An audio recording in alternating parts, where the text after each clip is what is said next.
ജീവിതത്തിൽ മനസ്സിലാക്കേണ്ട ഒരു വസ്തുതയുണ്ട്. എന്താണെന്ന് അറിയാമോ? അതായത് കൊടുത്താൽ 10 മടങ്ങ് ഇരട്ടിയായിട്ട് നമുക്ക് തിരിച്ചു ലഭിക്കുന്ന ഒന്നാണെന്ത്? ബഹുമാനം. കേട്ടോ, ഒരിക്കലും സ്നേഹം കൊടുത്താൽ 10 മടങ്ങ് തിരിച്ചു ലഭിക്കണമെന്നില്ല. കൊടുക്കുന്ന സ്നേഹം പോലും അതേ അളവിൽ തിരിച്ചു ലഭിക്കണമെന്നില്ല സ്നേഹത്തിൻ്റെ കാര്യത്തിൽ. പക്ഷേ ബഹുമാനം അങ്ങനെയല്ല.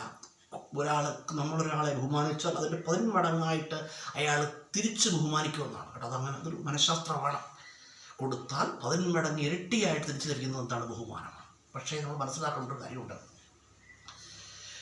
സ്നേഹവും ബഹുമാനവും ഒക്കെ ഇന്നത്തെ ഒരു കാലഘട്ടത്തിൽ എന്തിനെ അടിസ്ഥാനപ്പെടുത്തിയിരിക്കുന്നു? എന്തിനെ അടിസ്ഥാനമാക്കിയിരിക്കുന്നു? പണത്തെ അടിസ്ഥാനമാക്കിയാണ്. കേട്ടോ, അതെപ്പോഴും മനസ്സിലാക്കണം. ഇന്ന് സ്നേഹവും ബഹുമാനവും ഒക്കെ നമുക്ക് പറയാൻ പറ്റും. സ്നേഹം ലോകത്തേറ്റവും വലിയ സ്നേഹമാണെന്നൊക്കെ പറയാം. പക്ഷേ കേട്ടോ, വേറൊരു അർത്ഥത്തിൽ നോക്കിയാൽ ലോകത്തേറ്റവും വലിയ സ്നേഹമാണ്, അത് വേറെ കാര്യമില്ലെന്ന് ഞാൻ പറയുന്നില്ല. പക്ഷേ ഇന്നത്തെ ഒരു കാലഘട്ടത്തിൽ നമ്മുടെ കോമൺ ലൈഫിൽ, സാധാരണ ജീവിതത്തിൽ, ഇന്നത്തെ ഒരു ജീവിത രീതികളൊക്കെ അനുസരിച്ച് ഇന്ന് പണത്തിൻ്റെ സ്ഥാനം വളരെ വലുതാണ്. പണത്തിൻ്റെ മൂല്യം വളരെ വലുതാണ്. കേട്ടോ, ഇന്ന് ബഹുമാനവും സ്നേഹവും ഒക്കെ എന്തിനെ ആശ്രയിച്ചിരിക്കുന്നു? പണത്തെ ആശ്രയിച്ചിരിക്കുന്നു. അതെപ്പോഴും നമ്മൾ മനസ്സിലാക്കണം. അതുപോലെ പണമില്ലാത്തവൻ പിന്നോക്കം പോകുന്നൊരു കാലഘട്ടമാണ് ഇന്ന്. കേട്ടോ, നമുക്കറിയാമല്ലോ. അപ്പം ജീവിതത്തിലെ ഞാൻ പറഞ്ഞല്ലോ, ജീവിതത്തിൽ 95% പ്രശ്നങ്ങളുടെ അടിസ്ഥാനം എന്ന് പറഞ്ഞാൽ എന്താണ്? പണമാണ്.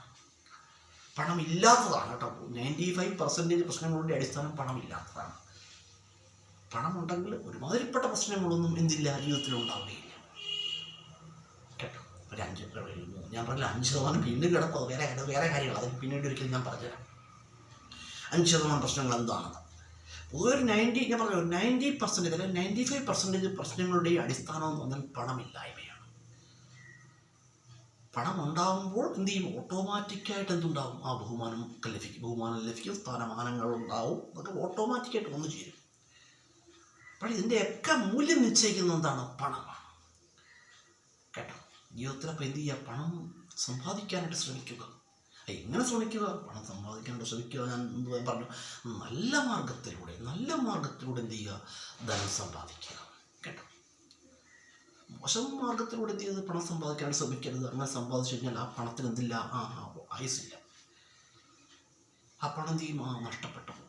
കേട്ടോ, തെറ്റായ മാർഗത്തിലൂടെ ഒരിക്കലും ധനം സമ്പാദിക്കാൻ ശ്രമിക്കരുത്. നന്മയിലൂടെ, നല്ല മാർഗത്തിലൂടെ എന്ത് ചെയ്യുക? പണം സമ്പാദിക്കാനായിട്ട് ശ്രമിക്കുക. പണമില്ലാതെ നമുക്ക്, ഞാൻ പറഞ്ഞാൽ ഇന്നത്തെ ഒരു കാലഘട്ടം ഒരു സെക്കൻഡ് പോലും ജീവിക്കാൻ കഴിയില്ല.